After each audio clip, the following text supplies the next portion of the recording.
Hi ಎಲ್ಲರೂ ಹೇಗಿದ್ದೀರಾ? ಎಲ್ಲರೂ ಚೆನ್ನಾಗಿರಲಿ ಅಂತ ಭಾವಿಸ್ತಾ ಬನ್ನಿ ಇವತ್ತು ನಮ್ಮ ಮನೆಯಲ್ಲಿ ಬಾಳೆಹಣ್ಣಿನಿಂದ ಸಿಹಿ ಬೋಂಡ ಮಾಡೋದು ಯಾವ ಥರ ಅಂತ ತೋರಿಸ್ತೀನಿ.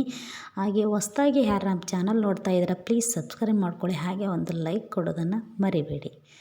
ಬನ್ನಿ ಬೋಂಡ ಮಾಡೋದಕ್ಕೆ ಏನು ಬೇಕಂತ ನೋಡೋಣ. ನಾನಿಲ್ಲಿ ಬಾಳೆಹಣ್ಣಿನ ಬೋಂಡ ಮಾಡೋದ್ರಿಂದ ನಾನಿಲ್ಲಿ 2 ಬಾಳೆಹಣ್ಣನ್ನು ನಾನು ಹಣ್ಣಾಗಿರುವ ಬಾಳೆಹಣ್ಣು ಬಳಸ್ತಾ ಇದ್ದೀನಿ ನೋಡಿ. ಬಾಳೆಹಣ್ಣಿನ ಬೋಂಡ ಮಾಡೋದಕ್ಕೆ ಬಾಳೆಹಣ್ಣು ಹಣ್ಣಾಗಿದ್ರೇ ಟೇಸ್ಟ್ ಇನ್ನೂ ಚೆನ್ನಾಗಿ ಬರುತ್ತೆ. ಆದಷ್ಟು ಹಣ್ಣಾಗಿರುವ ಬಾಳೆಹಣ್ಣನ್ನೇ ತೆಗೆದುಕೊಳ್ಳಿ. ಇಲ್ಲಿ ನಾನು 2 ಬಾಳೆಹಣ್ಣನ್ನು ಅಷ್ಟು ಬೋಂಡ ಮಾಡ್ತಾಯಿದ್ದೀನಿ. ಈಗ ಅದರ ಸಿಪ್ಪೆ ಸುಲಿದು ನಾನಿಲ್ಲಿ ರೌಂಡಾಗಿ ಕಟ್ ಮಾಡ್ತಾಯಿದ್ದೀನಿ ನೋಡಿ. ಎಲ್ಲ ಕಟ್ ಮಾಡಿದಾಗಿದೆ. ಈಗ ನಾನು ಅದನ್ನು ಮಿಕ್ಸಿ ಜಾರಿಗೆ ಹಾಕ್ತಾಯಿದ್ದೀನಿ. ಇಲ್ಲಿ ನಾನು ಬೆಲ್ಲ ಯೂಸ್ ಮಾಡ್ತಾಯಿದ್ದೀನಿ. ನೀವು ಬೇಕಾದರೆ ಸಕ್ಕರೆನೂ ಹಾಕ್ಬೋದು, ತೊಂದರೆ ಏನೂ ಇಲ್ಲ. ಬೆಲ್ಲನ ಈ ಥರ ನಾನು ಸಣ್ಣದಾಗಿ ಕಟ್ ಮಾಡಿ ಮಿಕ್ಸಿ ಜಾರಿಗೆ ಹಾಕ್ತಾಯಿದ್ದೀನಿ. ಈಗ ಇದಕ್ಕೆ ನಾನು 2 ಏಲಕ್ಕಿನ ಸೇರಿಸ್ತಾ ಇದ್ದೀನಿ. ಈಗ ನುಣ್ಣಗೆ ರುಬ್ಕೊಂಬರೋಣ. ನೀರು ಹಾಕದೇ ರುಬ್ಬಬೇಕು, ನೆನಪಿರಲಿ. ಈಗ ಇದನ್ನು ನಾನು ಒಂದು ದೊಡ್ಡ ಬೌಲ್ಗೆ ಸೇರಿಸ್ತಾ ಇದ್ದೀನಿ.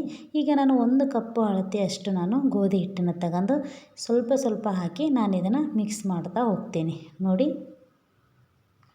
ಅಷ್ಟು ಹಿಟ್ಟನ್ನು ನಾವು ಒಮ್ಮೆಗೆ ಹಾಕಿಬಿಟ್ರೆ ನಮಗೆ ಅಳತೆ ಗೊತ್ತಾಗೋದಿಲ್ಲ. ಅದಕ್ಕೆ ನೀವು ನೋಡಿಕೊಂಡು ಸ್ವಲ್ಪ ಸ್ವಲ್ಪ ಹಿಟ್ಟು ಹಾಕ್ತಾ ಕಲಿಸ್ತಾ ಹೋಗಬೇಕು. ಈಗ ಇದಕ್ಕೆ ನಾನು 1 ಕಪ್ಪಷ್ಟು ಅಳತೆ ಹಿಟ್ಟನ್ನು ನಾನು ಮಿಕ್ಸ್ ಮಾಡಿ ತೋರಿಸ್ತಾ ಇದ್ದೀನಿ ನೋಡಿ. ಈ ಥರ ಇದ್ದರೆ ಓಕೆ. ಈಗ ನಾನು ಅದನ್ನು 10 ನಿಮಿಷ ಬಿಟ್ಟಿದ್ದೆ. 10 ನಿಮಿಷ ನಂತರ ನಿಮಗೆ ತೋರಿಸ್ತಾ ಇದ್ದೀನಿ ಯಾವ ಥರ ಆಗಿದೆ ಅಂತ ನೋಡಿ. ಗಟ್ಟಿನೂ ಆಗಿಲ್ಲ, ಈ ಕಡೆ ತೆಳುವೂ ಆಗಿಲ್ಲ. ನಮಗೆ ಬೋಂಡ ಬಿಡೋಷ್ಟಾದರೆ ಓಕೆ. ಇಲ್ಲಿ ನಾನು ಮೊದಲೇ ಎಣ್ಣೆ ಬಿಸಿ ಮಾಡೋಕ್ಕೆ ಇಟ್ಟಿದ್ದೆ. ಈಗ ಒಂದೊಂದಾಗೆ ಬೋಂಡ ಹಾಕ್ತಾಯಿದ್ದೀನಿ ನೋಡಿ. ನಿಮಗೆ ಯಾವ ಸೈಜ್ ಬೇಕೋ ಆ ಸೈಜು ಬೋಂಡ ಹಾಕ್ಬೋದು. ನೀವು ಮೊದಲೇ ಎಣ್ಣೆ 1 ಟೈಮ್ ಬಿಸಿ ಮಾಡಿಕೊಂಡ್ರೆ ನೀವು ಬೋಂಡ ಹಾಕುವಾಗ ನೀವು ಸಣ್ಣ ಉರಿಯಲ್ಲೇ ಇದನ್ನು ಬೇಯಿಸ್ಕೋಬೇಕಾಗುತ್ತೆ ನೋಡಿ. ಈ ಥರ ಮಕ್ಕಳಿಗೆ ಮಾಡಿಕೊಟ್ರೆ ಭಾಳ ಖುಷಿಪಟ್ಟು ತಿಂತಾರೆ. ಅವರು ಸುಮ್ಮನೆ ಬಾಳೆಹಣ್ಣು ಕೊಟ್ಟರೆ ತಿನ್ನೋದಿಲ್ಲ.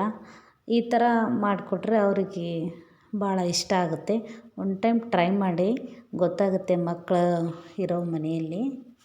ಈಗ ನಾನು ಸೆಕೆಂಡ್ ಬ್ಯಾಚಲ್ಲಿ ಬೋಂಡನು ಎಣ್ಣೆಯಲ್ಲಿ ಬಿಡ್ತಾಯಿದ್ದೀನಿ ನೋಡಿ. ಇದನ್ನು ನಾನು ಒಂದೊಂದಾಗಿ ಭಾಳ ಸೂಕ್ಷ್ಮವಾಗಿ ಬಿಡಬೇಕಾಗುತ್ತೆ. ಎಣ್ಣೆನೂ ಫುಲ್ಲು ಬಿಸಿ ಇರುತ್ತಲ್ವ, ಹಂಗಾಗಿ ಇದನ್ನು ನಾವು ಸಣ್ಣ ಉರಿಯಲ್ಲಿ ಬೇಯಿಸೋದ್ರಿಂದ ಒಳಗೆಲ್ಲ ಚೆನ್ನಾಗಿ ಬೆಂದ್ಕೊಂಬರ್ಬೇಕದು. ತಿಂದರೆ ತಿಂತಾನೆ ಇರ್ಬೇಕು ಅನಿಸುತ್ತೆ. ನಾನು ಮಾಡ್ತಾನೆ ನನ್ನ ಮಕ್ಕಳೆಲ್ಲ ಖಾಲಿ ಮಾಡ್ತಾಯಿದ್ರು ಹಂಗೆ. ಈಗ ನಾನು ಎಲ್ಲ ಬೋಂಡನ ಒಂದು ಪ್ಲೇಟ್ಗೆ ಸರ್ವ್ ಮಾಡಿ ನಿಮಗೆ ತೋರಿಸ್ತಾ ಇದ್ದೀನಿ ನೋಡಿ ಎಷ್ಟು ಚೆನ್ನಾಗಿ ಬಂದಿದೆ ಅಂತ. ಮಕ್ಕಳಿಗೋಸ್ಕರ ನಾನಿಲ್ಲಿ ಬಾಳೆಹಣ್ಣಿನ ಸಿಹಿ ಬೋಂಡ ಸರಳವಾಗಿ ತಿಳಿಸ್ಕೊಟ್ಟಿದ್ದೀನಿ. ವಿಡಿಯೋ ಇಷ್ಟ ಆದರೆ ಲೈಕ್ ಮಾಡಿ and thank you for watching.